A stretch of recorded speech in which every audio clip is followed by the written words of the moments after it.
Senhor presidente, Roberto Barroso, cumprimento Vossa Excelência, na pessoa de Vossa Excelência, os senhores ministros, de uma forma muito especial, o ministro relator, Gilmar Mendes, cumprimento também o vice-procurador-geral eleitoral, doutor Indemburgo, os senhores advogados, todos, especialmente os que assomaram à tribuna, todos os que trouxeram grande contribuição, com pareceres, outras entidades, mesmo da sociedade civil em geral, que nos ajudaram com um número grande de estudos, pareceres sobre essa matéria que, a toda evidência, é extremamente grave, séria, complexa, nenhuma dúvida sobre isso, e como acaba de repetir Vossa Excelência, senhor presidente, é um dado a ser realçado. Vossa Excelência tem anotado e reiterado: aqui do que se cuida é, a partir de um caso concreto, de uma pessoa a qual foi imputada, ou que foi, entre aspas, estou colocando, condenado porque foi considerado pena, portanto, crime, o porte de 3,3 gramas de maconha, estando preso, neste caso, mas vem em recurso extraordinário, foi reconhecido que esta matéria era uma matéria que ia além do interesse desta pessoa, ou seja, que repercutia na generalidade dos casos de interpretação e aplicação do artigo 28 da Lei 11.343, que veio exatamente para alterar um sistema penal na parte específica de drogas. Antes havia a expressa fixação, definição como crime, era o artigo 16 da lei anterior, adquirir, guardar ou trazer consigo para uso próprio, substância tal, e fixava-se a pena de detenção. Sobreveio em 2006 a Lei 11.343, na qual o Congresso Nacional, expressamente, nos debates que já foram aqui tantas vezes mencionados, traz a dicção do relator na Câmara dos Deputados no sentido de que, de uma visão meramente médico-policial, o uso indevido e o tráfico ilícito de drogas passaram a ser tratados como questões de alta complexidade relacionadas à saúde pública, à segurança e ao bem-estar social. E, então, no Senado também se tem a referência de que, no substitutivo apresentado, separava-se, aspas, usuário ou dependente do traficante, para os primeiros, formulados uma política que busca inseri-los no âmbito da saúde pública, para os segundos,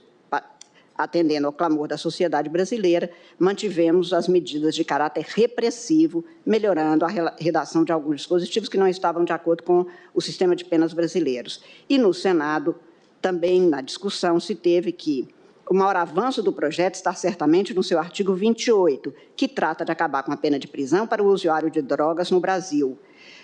O usuário não pode ser tratado como um criminoso, já que é, na verdade, dependente de um produto, como a dependente de álcool, tranquilizantes, cigarro, dentre outros. Fecho aspas. Isso já foi repetido aqui, eu estou apenas voltando ao texto para dizer que havia uma finalidade buscada com a definição que foi feita no artigo 28, hoje, mais uma vez lembrado, o ministro Toffoli já tinha feito isso na sessão da última quinta-feira,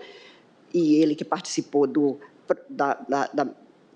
estudos que levaram ao projeto de lei que se transformou na Lei 11.348, afirmava exatamente a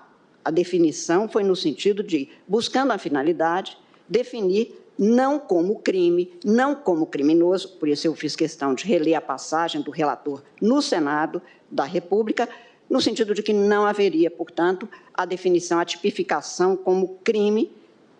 do que acabou se transformando nesses verbos tipificadores de crime no artigo 28, sobre o qual se discute. No caso concreto, e apenas para deixar também anotado, presidente, tenho certeza que o ministro Fux, no seu brilhante voto, não fez isso, mas apenas para quem estiver ouvindo, não estamos aqui cuidando do crime pelo qual a pessoa está na prisão. O ministro fez referência ao Carandiru, não é porque uma pessoa estava lá cumprindo a pena nos termos do direito, porque estamos no Estado de Direito, que podia alguém entrar e matar. Não há pena de morte no Brasil, um agente público não pode matar o outro. Aqui também, pelo roubo circunstanciado, a pena foi de 11 anos, ele está cumprindo isto. O que estamos discutindo é se a pessoa estando lá, nos termos da Lei 11.343, que foi apenada, então, que foi considerada pena de prestação de serviço à comunidade, se ele teria cometido um ilícito que se casa do artigo 28, que estamos examinando, na sua interpretação constitucional coerente com a finalidade buscada pelo próprio legislador, em absoluta e total deferência ao legislador, no exercício, portanto, da jurisdição. Este artigo se conjuga com o artigo 50 da Lei de Execução Penal, da Lei 7.210, segundo a qual há infração grave que pode levar realmente a uma série de sanções administrativas. E, se ele se negar ao reconhecimento, por exemplo, isso é uma sanção administrativa. Se ele estiver portando um celular, isso é uma sanção administrativa. Se ele estiver portando droga, como foi neste caso, é uma sanção administrativa. Tanto que o artigo, me parece que o 149, talvez, do Código Penal, pune como aquele que ingressa com a droga, e aí tipifica como crime. O diretor da penitenciária, o responsável, que tiver permitido o ingresso da droga, é também punido. E para ele, isso não é devidamente previsto no Código Penal. Para dizer que, na interpretação, nós levamos em conta o próprio dispositivo que está sendo interpretado na forma posta desde o voto do ministro relator, Gilmar Mendes, se esta qualificação do artigo 28 leva a um ilícito, ou pode ser considerado um ilícito penal com base nos princípios constitucionais e nas regras constitucionais e na própria finalidade estabelecida pelo legislador, ou se é um ilícito administrativo. Presidente, a repercussão geral, como o ministro Fux também acaba de ler, levou em consideração, basicamente, que repercutiria, para além do caso concreto, para o reconhecimento ou não desta sanção, sobre a qual me parece que não está sendo aqui discutido e não vi votos que dissessem que não era válida estabelecer uma sanção administrativa. O que se está discutindo é se seria uma sanção administrativa ou seria também uma sanção penal a agravar e a se somar aquelas penas, portanto, uma nova totalização, se fosse o caso. Não é porque aqui não tem pena de prisão fixada, como lembrou o ministro Toffoli, principalmente desde o início do seu voto. Artigo 1º da legislação não prevê como crime, se não tiver prisão ou detenção, logo, de crime não se cuida, logo, também de sanção penal não se teria. De toda sorte, nós levamos em consideração para o reconhecimento da repercussão geral a circunstância de que diria respeito à vida privada, e por isso a ênfase tão grande que foi dada em algumas ocasiões, em alguns documentos, até mesmo juntados das instâncias antecedentes, se estaríamos diante de uma situação em que haveria a agressão ou descumprimento do princípio constitucional e da regra constitucional de garantia da intimidade da vida privada. Para além, a ministra Rosa, por exemplo, votou exatamente com este fundamento do princípio da alteridade aplicada ao caso. Para além deste caso, o que aqui ficou, me parece, muito claro, e o dissenso que tem é exatamente nesse ponto, é que o legislador, acho que não há dúvida, que ele buscou um novo cenário jurídico processual para estes casos. E neste novo cenário legislativo, votado pelo Congresso Nacional, se retirou a condição, para mim, e aqui já antecipando que estou acolhendo o ilícito não penal, o ilícito administrativo, teria retirado esta natureza, portanto, penal, e deixado o ilícito apenas administrativo, e que neste quadro, portanto, os juízes, não tendo havido a definição específica de critérios, juízes, membros do Ministério Público e as polícias passaram a viver num cenário que o ministro Alexandre, no seu voto, falava de discricionariedade, mas, na verdade, é de arbítrio, porque a ausência de lei levou a este cenário no qual se podia ter exatamente a escolha do critério. E a escolha do critério foi pela droga apreendida e pela quantidade da droga, segundo preconceitos daquele que fazia o flagrante, daquele que prendia, daquele mesmo que julgava. Neste sentido, portanto, é que o ministro Toffoli lembrou, e no meu voto eu estou citando, e estou fazendo a juntada de voto escrito, do ministro Sepúlveda Pertence, que já fazia referência disso, antes, portanto, na bancada da primeira turma, exatamente fazer referência que havia uma mudança de cenários no país, cenário legislativo, posto pelo legislativo. Portanto, aqui eu acho que quando há um espaço de arbítrio da polícia, do Ministério Público, do julgador, que não pode ter espaços de arbítrio, quando acontece isto, nós temos a ruptura de outros princípios constitucionais, além do direito à igualdade, à intimidade, presidente. Por exemplo, a igualdade, que o ministro Alexandre, principalmente, tal como o ministro Gilmar tinha feito, eu acho que esquadrinhou de uma maneira muito apropriada, porque com base em dados reais, em fatos, em números. Ou seja, aquele menino, ou aquele rapaz, ou aquela pessoa que fosse pega numa determinada localidade, com determinadas características pessoais,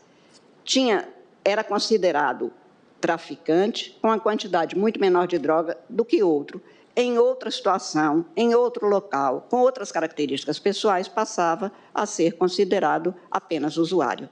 Isto dava um tratamento jurídico-penal com consequências para a vida dos dois absolutamente diferentes, o que quebra a igualdade. Quebra mais, quebra a segurança jurídico individual, porque cada um de nós sabe, se beber, dirigir, tiver um acidente, você responderá por isso civil e penalmente, conforme as consequências. Pode ser eu, pode ser outra pessoa, qualquer um de nós, mas nós sabemos quais são as consequências. Neste quadro,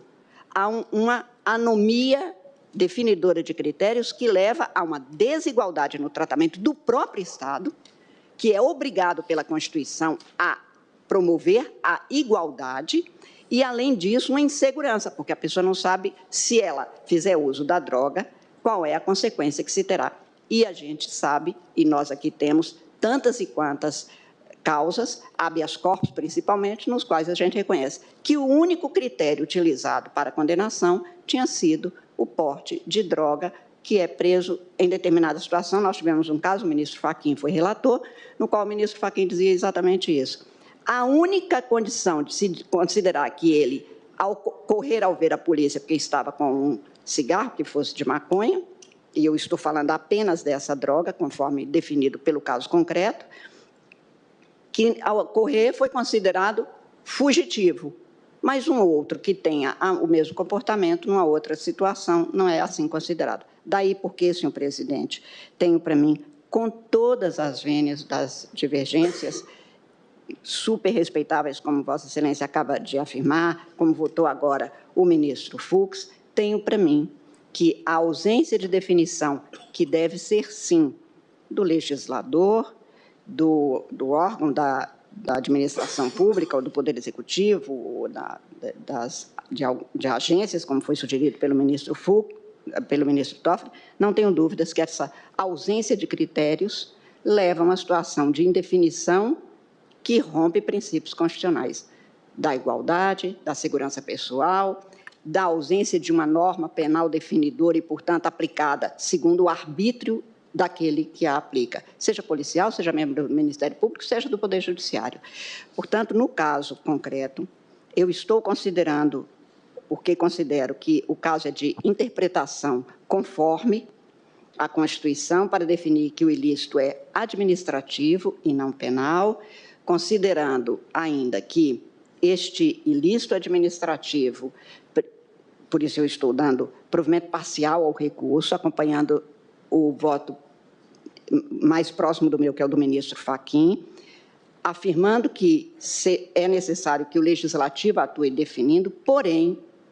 no exercício da competência constitucional expressa do artigo 102 para o Poder Judiciário, que, quando chamado a responder judicialmente, num caso precisa de responder, e neste caso com repercussão geral,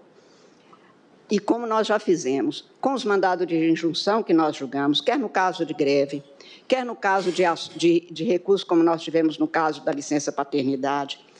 que fixamos um critério até que venha o legislador atuar, como, enfim, fixamos em tantos casos aqui. Também neste caso, eu acompanho principalmente o voto do ministro Fachin, no sentido de dar provimento parcial, considerar a inconstitucionalidade sem redução de texto do artigo 28, para interpretar como sendo um ilícito administrativo, mas o meu voto tem um dado a mais, que é sugerir que, até que venha a atuação do Poder Legislativo, que não fique a anomia quanto aos critérios distintivos, pelo que nós fixaríamos, e o meu voto é nesse sentido, um critério até a atuação do legislador ou do Poder Executivo, o que for mais, o que atuar em primeiro lugar, e, neste caso, para esta definição, eu acompanho, no ponto específico, a proposta feita pelo ministro Alexandre de Moraes, que me parece, o ministro Gilmar está participando do julgamento, me parece que foi objeto de reajuste do voto do próprio ministro relator, caso em que, quanto a esta definição, eu não tomo como uma definição do Supremo Tribunal Federal. Eu considero, e por isso disse, acompanho o voto do ministro Fachin. Tenho por inconstitucional, sem redução de texto, o artigo 28, para dar interpretação conforme. Acho que a definição, voto no sentido de ser reconhecida a competência do Poder Legislativo para esta definição, que não está hoje no artigo 28 ou 28A, seja o que vier. Também reconheço que o Poder Executivo tem órgãos que são aptos, competentes, para fazer essa definição até que sobrevenha a atuação do legislador. Porém, o dado diferencial que trago é que, no meu voto, até que sobrevenha, nos termos da competência constitucional definida ao Supremo Tribunal Federal, para que não haja omissões, lacunas que impeçam a eficácia da norma do próprio legislador, que seja aproveitado como critério o que aqui se definiu no voto do ministro Alexandre de Moraes. Como voto, senhor presidente, farei juntada de votos. Senhor presidente, já que Vossa Excelência vai encerrar... Poder Monitor, a ferramenta mais completa para monitorar os três poderes. Acesse agora poder.cc/monitor e ganhe 30 dias grátis.